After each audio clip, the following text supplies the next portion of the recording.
How are you doing? Doing well. How are you doing? Yeah. Good, good. Thank you for taking your time. Thank you. Did you see the movie? Yes, I saw it yesterday. It's great. Worth the wait. The second movie, Paul finds himself like in this situation where he is at a crossroad and he has to decide whether he do something. I don't want to spoil that. Did you ever find yourself in this situation that you had this crossroad in your career where you had to decide to do something or not?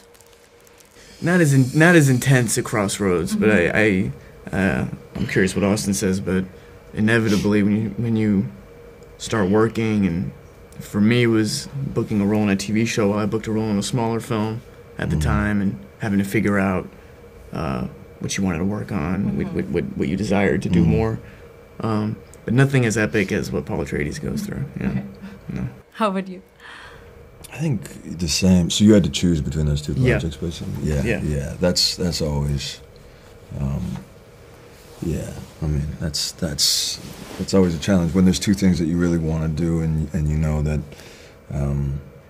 your life will inevitably you'll meet different people, and I mean, those small changes can change your life in many different ways. So nothing probably as enormous as any of these characters are going through, but you just know that whatever decision you make at any point is going to change your life. Yeah. And I think Paul's character development is so interesting because in Dune 1 I thought, okay, he's the hero. And in Dune 2 you get to see, okay, maybe he's not.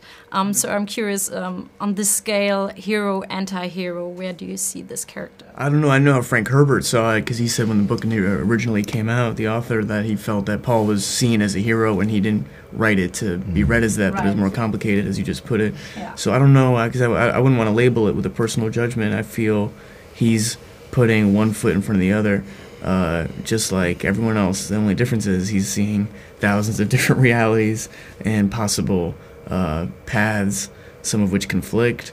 Before a certain process in the movie, those paths are muddied, and he's not preset in his moral code. That's why I think Feyd-Rautha is a great contrast, because I would also say he's not preset in his moral code, Feyd-Rautha, because I feel like you. I want to defend him from ulterior judgment that he's like just an evil character or something, because I feel it's so much more nuanced than that. That's why I love the scene with Lady Fenring, because you see those shades of him that aren't just brute force.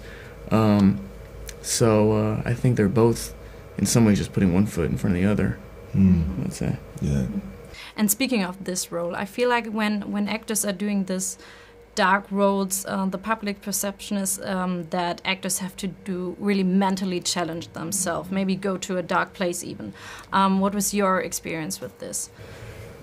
I set a boundary for myself on this one because I knew that if I was living in that place the entire time, it wouldn't be good for everybody else. And so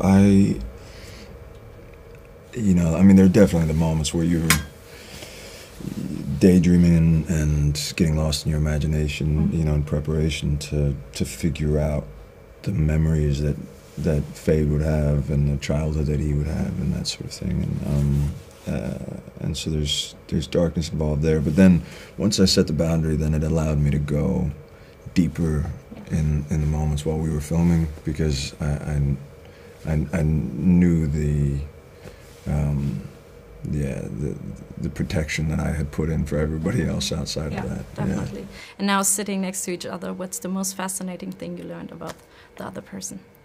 Wow. I mean, I don't know if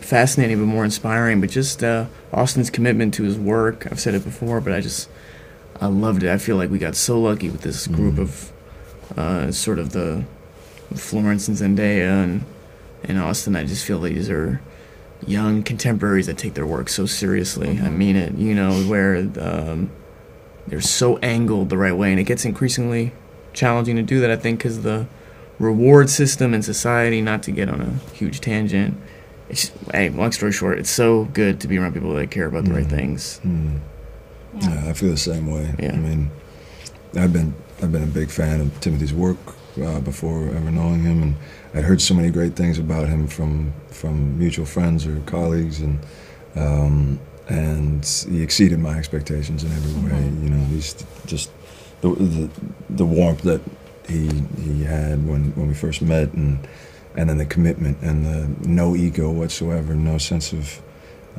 unhealthy competition. It was instead seeing his own competition with himself. And that's what I have in me as well, where you want to do better than you did yesterday, and you want to challenge yourself to give every ounce of yourself, and that's what I saw in him, and it's so impressive and so refreshing and inspiring to be around.